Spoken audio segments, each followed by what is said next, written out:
ನಮಸ್ಕಾರ ಸ್ನೇಹಿತರೆ, ಎಲ್ಲರಿಗೂ ವೀರ ಸಂದೇಶ ಯೂಟ್ಯೂಬ್ ಚಾನಲ್ಗೆ ಸ್ವಾಗತ. ಸ್ನೇಹಿತರೆ, ನಮ್ಮ ಬೆಂಗಳೂರು ತಂಡವಾದ RCB ತಂಡ ಅಂದರೆ IPL ಮ್ಯಾಚ್ ಪ್ರಾರಂಭ ಆಗಿ 18 ವರ್ಷ ಆಯಿತು. ಆದರೂ 18 ವರ್ಷ ಆದರೂ ಕೂಡ ಸುಮಾರು ಬಾರಿ ಅಂದರೆ ಫೈನಲ್ ಹಂತಕ್ಕೆ ಹೋಗಿ ಒಂದೆರಡು ಸರಿ ಫೈನಲ್ ಹಂತಕ್ಕೆ ಹೋಗಿ ತುಂಬ ಒಂದು ಕೋಟ್ಯಾಂತರ RCB ಫ್ಯಾನ್ಗಳಿದ್ದಾರೆ. ಅವರಿಗೆ ಒಂದು ನಿರಾಶಾದಾಯಕ ಒಂದು ಮನಸ್ಥಿತಿ ಆಗ್ತಾಯಿತ್ತು.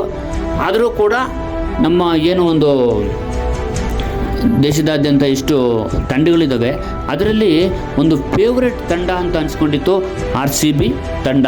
ಅದರಲ್ಲಿ ವಿರಾಟ್ ಕೊಹ್ಲಿ ಅವರನ್ನು ತೆಗೆದುಹಾಕೋಕ್ಕೆ ಸಾಧ್ಯವೇ ಇಲ್ಲ. ಯಾಕಂದರೆ ಯಾವುದೇ ಒಂದು ತಂಡದಲ್ಲಿ ಕೆಲವೊಂದು ಆಟಗಾರರು ಬದಲಾವಣೆ ಆಗ್ತಾಯಿದ್ರು. 18 ವರ್ಷಗಳಾದರೂ ಸಹ ಒಂದು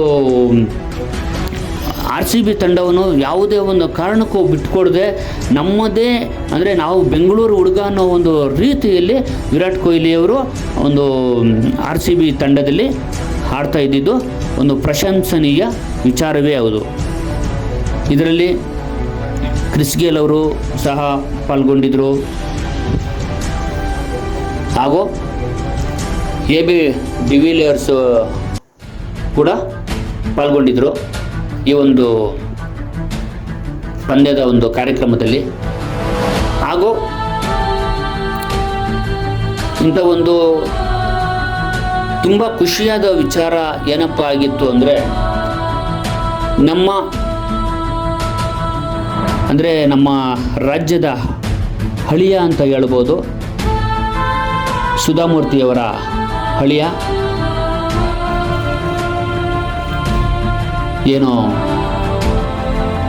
ಬ್ರಿಟನ್ನ ಮಾಜಿ ಪ್ರಧಾನಿಗಳಾದ ರಿಷಿ ಸುನಕ್ ಅವರು ನಮ್ಮ ರಾಜ್ಯದ ಅಂದರೆ ನಮ್ಮ ಬೆಂಗಳೂರು ತಂಡದ RCB ತಂಡದ ಪರವಾಗಿ ಖುಷಿ ಪಡ್ತಾಯಿದ್ರು.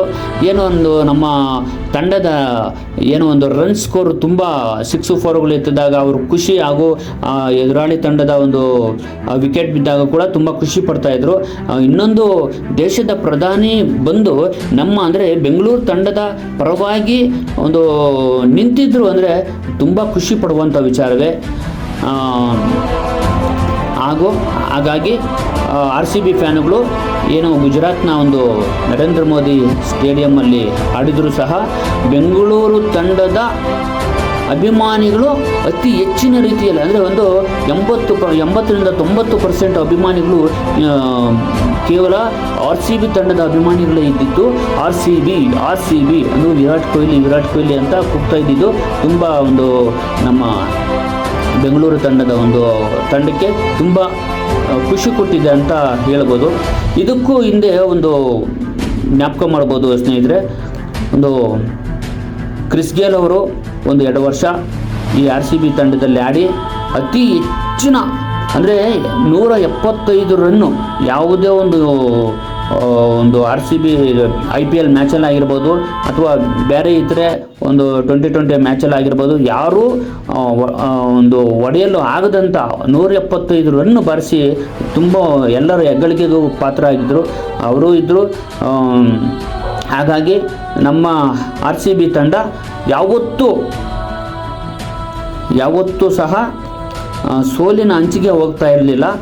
ತುಂಬ ನಮ್ಮ ಇನ್ನೇನು ಮ್ಯಾಚ್ ಸೋಲ್ತು ಅನ್ನೋ ಒಂದು ಹಂತಕ್ಕೆ ಬಂದರೂ ಸಹ ಅದೇನು ಮ್ಯಾಜಿಕ್ ಮಾಡ್ತಾಯಿದ್ರು ಸಹ ಆಟಗಾರರು ತುಂಬ ಚೆನ್ನಾಗಿ ಆಡಿ ಆ ಪಂದ್ಯವನ್ನು ಸೋಲುವ ಪಂದ್ಯ ಕೂಡ ಗೆದ್ದುಕೊಂಡು ಬರ್ತಾಯಿದ್ರು.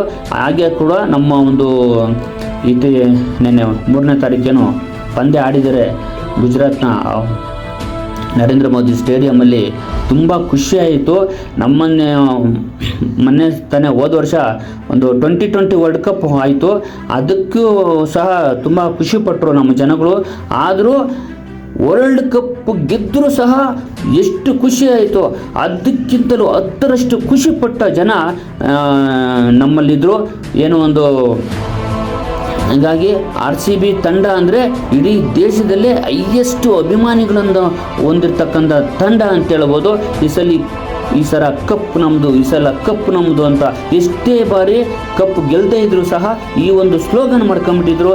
ಆದರೆ ನಿನ್ನೆ ಏನು ಗೆದ್ದರು RCB ತಂಡ, ಆ ಗೆಲುವಿನ ವಿಚಾರ ಬರ್ತಾ ಇದ್ದಂಗೆ ಊರಿನ ಪ್ರತಿಯೊಂದು ಊರುಗಳಲ್ಲೂ, ಅಂದರೆ ನಮ್ಮೂರನ್ನಲ್ಲಂತೂ ನಾವು ನೋಡ್ದಂಗೆ ದೀಪಾವಳಿನೇ ಆಚರಿಸಿಬಿಟ್ರು ಅಂತ ಅನಿಸುತ್ತೆ. ಅನ್ನೋ ಒಂದು 11:30 ಸಮಯ ಆಗಿತ್ತು.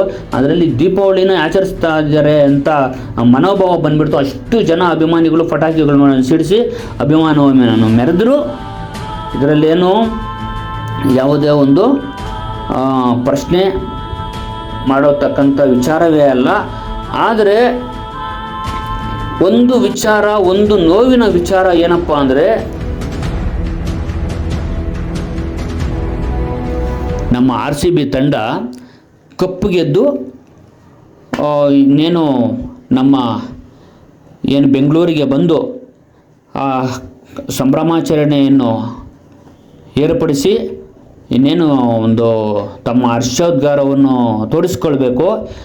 ಹಾಗೆ ನಮ್ಮ ಕರ್ನಾಟಕ ಸರ್ಕಾರ ಏನಿದೆ, ಆ ಸರ್ಕಾರ ನಮ್ಮ RCB ತಂಡದ ಒಂದು ಪ್ಲೇಯರ್ಗಳಿಗೆ ಒಂದು ಪ್ರೋಗ್ರಾಮ್, ಒಂದು ಸಂಭ್ರಮಾಚರಣೆಯನ್ನು, ಒಂದು ಕಾರ್ಯಕ್ರಮ ಆಚರಿಸಬೇಕು ಅಂತೇಳಿ ವಿಧಾನಸೌಧದ ಮುಂದೆ ಒಂದು ಕಾರ್ಯಕ್ರಮವನ್ನು ಏರ್ಪಡಿಸಿ ಅವರ ಒಂದು ಮಿನಿಸ್ಟ್ರುಗಳು ಆಗಿರ್ಬೋದು, MLAಗಳಾಗಿರ್ಬೋದು, ಸೆಲೆಬ್ರಿಟಿಗಳಾಗಿರ್ಬೋದು, ಅವರ ಮಕ್ಕಳು ಮೊಮ್ಮಕ್ಕಳು ಬಂದು ತುಂಬ ಕ್ರೌಡಾಗಿ ಒಂದು ಆಟಗಾರರ ಏನೋ ಒಂದು ಜೊತೆ ಸೇರಿಕೊಂಡು ನಮ್ಮ ಅಭಿಮಾನಿಗಳು, ಏನೋ ಒಂದು RCB ಮ್ಯಾಚು ಒಂದು ಅಭಿಮಾನಿಗಳಿದ್ದಾರೆ, ನಮ್ಮ ಪ್ಲೇಯರ್ಗಳನ್ನ ನೋಡಬೇಕು, ನಾವು ಸಂತೋಷ ಪಡಬೇಕು ಅಂತ ಬಂದಿದ್ದರು. ಅವರಿಗೆಲ್ಲ ತುಂಬ ನಿರಾಶೆ ಅಂತ ಆಗ್ಬಿಟ್ಟಿತ್ತು.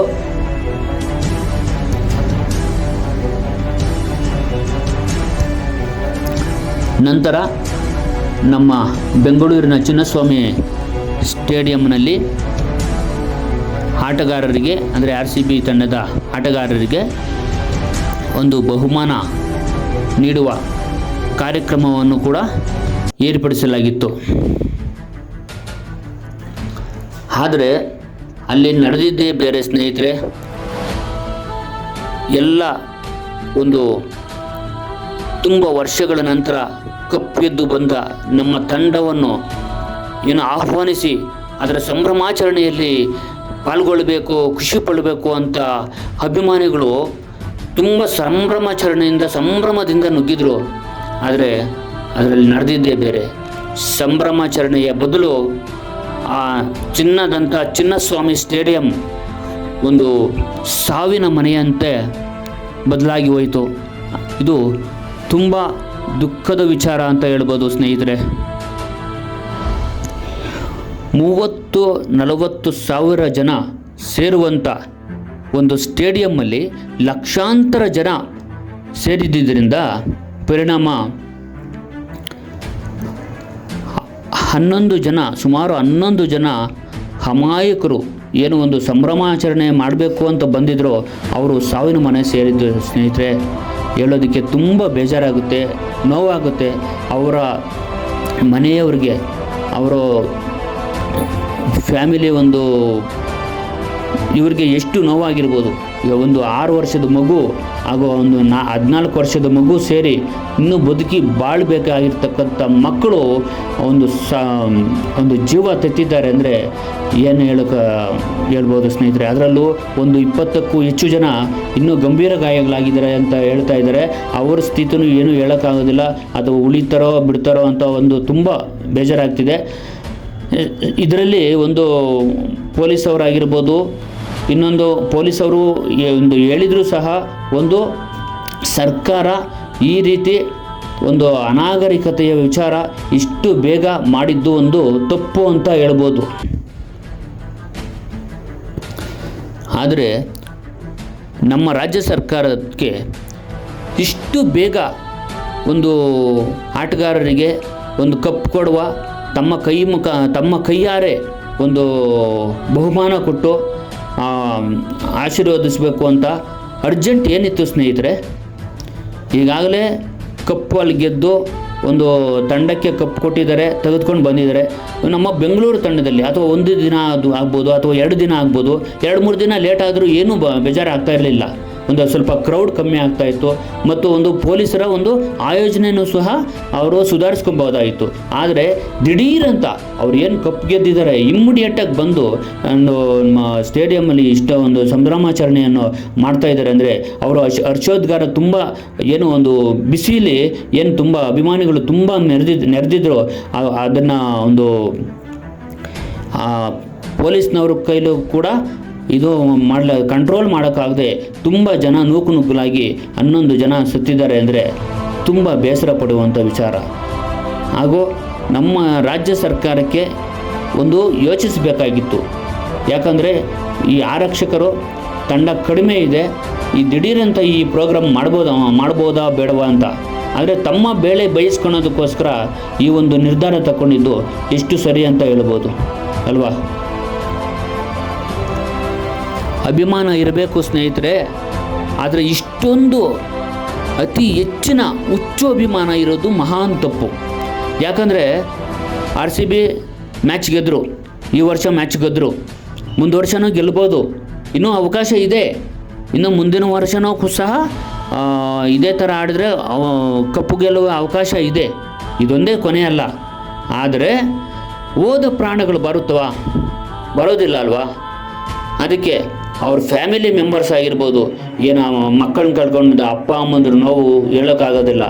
ಅಪ್ಪ ಅಮ್ಮಂದ್ರನ್ನ ಕಳ್ಕೊಂಡು ಮಕ್ಕಳು ಏನು ತಾನೇ ಮಾಡಬೇಕು. ಇಂತಹ ಒಂದು ದುರ್ಘಟನೆ ನಡೀತಲ್ಲ, ಇದಕ್ಕೆ ಯಾರು ಹೊಣೆ? ಏನೋ ಒಂದು ಮ್ಯಾಚು ಗೆಲ್ಲಿಸಿಕೊಟ್ಟಂಥ ಒಂದು ಇವ್ರ ಮೇಲೆ ಅಂತೂ ಆ ಹೊಣೆ ಹಾಕೋಕ್ಕಾಗೋದಿಲ್ಲ. ಯಾಕಂದರೆ ಅವರು ಏನು ಸಂಭ್ರಮಾಚರಣೆ ಮಾಡಬೇಕು ಅವ್ರ ಕೆಲಸ ಅವ್ರು ಮಾಡ್ತಾ ಇದ್ದಾರೆ, ಅದರಲ್ಲಿ ಏನೂ ತಪ್ಪಿಲ್ಲ. ಆದರೆ ಈ ಒಂದು ಸಂದರ್ಭದಲ್ಲಿ ನಮ್ಮ ರಾಜ್ಯ ಸರ್ಕಾರ ಏನು ಮಾಡಬೇಕಾಗಿತ್ತು, ಯಾವ ರೀತಿ ಜನಗಳನ್ನ ಕಂಟ್ರೋಲ್ ಮಾಡಬೇಕಾಗಿತ್ತು, ಯಾವ ರೀತಿ ಒಂದು ಆರಕ್ಷಕರನ್ನ ಆಯೋಜನೆ ಮಾಡಬೇಕಾಗಿತ್ತು, ಯಾವ ರೀತಿ ಜನಗಳ ಒಂದು ನೂಕುನುಗ್ಗಲನ್ನು ತಡೆಯಬೇಕಾಗಿತ್ತು ಅನ್ನೋದು ಒಂದು ಯೋಚನೆ ಮಾಡಬೇಕಾಗಿತ್ತು. ಯಾರು ಸತ್ರು ಅವ್ರಿಗೇನು, ಅವ್ರ ಸರ್ಕಾರ ಅವ್ರು ಚೆನ್ನಾಗಿ ನಡೀತದೆ, ಅವ್ರಿಗೆ ಬರಬೇಕಾದ್ದೆಲ್ಲ ಬರುತ್ತದೆ. ಸಾಮಾನ್ಯ ಜನಗಳ ಒಂದು ಯೋಚನೆ ಆದರೂ ಅವ್ರಿಗಿದೆಯಾ ಅನಿಸುತ್ತೆ. ಕೆಲವರು ಹೇಳ್ತಾ ಇದ್ದಾರೆ, ಅಯ್ಯೋ RCB ತಂಡ ಯಾಕಾದರೂ ಮ್ಯಾಚ್ ಗೆಲ್ತೋ, ಯಾಕಾದರೂ ಪಂದ್ಯ ಗೆಲ್ತೋ, ಅನ್ಯಾಯವಾಗಿ ಅಮಾಯಕರು 11 ಜನ ಸತ್ತರಲ್ಲ, ಇನ್ನೂ ಸುಮಾರು ಜನ 20ಕ್ಕೂ ಹೆಚ್ಚು ಜನ ಗಂಭೀರ ಗಾಯಗಳಾಗಿದ್ದಾವೆ, ಅವರು ಸಹ ಉಳಿತಾರೋ ಇಲ್ವೋ ಗೊತ್ತಿಲ್ಲ. ಆದರೆ ಮ್ಯಾಚನ್ನು ಗೆದ್ದರು, RCB ತಂಡ ಗೆಲ್ತು, ಎಲ್ರಿಗೂ ಖುಷಿ ಆಯಿತು, ಅವರೇನು ಗೆದ್ದರು. ಆದರೆ ಸತ್ತೋದ ಅಭಿಮಾನಿಗಳು ಮತ್ತೆ ಹುಟ್ಟು ಬರ್ತಾರಾ ಅನ್ನೋದು ಒಂದು ಪ್ರಶ್ನೆ. ನಾವು ಸಹ ಇಂಡಿಯಾ ಪಾಕಿಸ್ತಾನ ಆಗಿರ್ಬೋದು ಅಥವಾ ಭಾರತ ಜಿಂಬಾಬ್ವೆ ಆಗಿರ್ಬೋದು, ಯಾವುದೇ ಒಂದು ತಂಡ ಮೊದಲು ನಡೀತಾ ಇದ್ರು DD1 ನೋಡ್ತಾ ಇದ್ರಿ, ನಾವು ನಿದ್ದೆ ಕೆಟ್ಕೊಂಡು ನೋಡ್ತಾ ಇದ್ರಿ, ಅದು ಅಭಿಮಾನ. ನಿದ್ದೆ ಕೆಟ್ಕೊಂಡು ನೋಡ್ತಾ ಇದ್ರಿ, ಗೆದ್ದ ಮೇಲೆ ನಮ್ಮ ಭಾರತ ತಂಡ ಗೆದ್ದ ಮೇಲೆ ಪಟಾಕಿ ಹೊಡಿತಾ ಇದ್ರಿ, ಅದು ಅಭಿಮಾನ ಸ್ನೇಹಿತರೆ.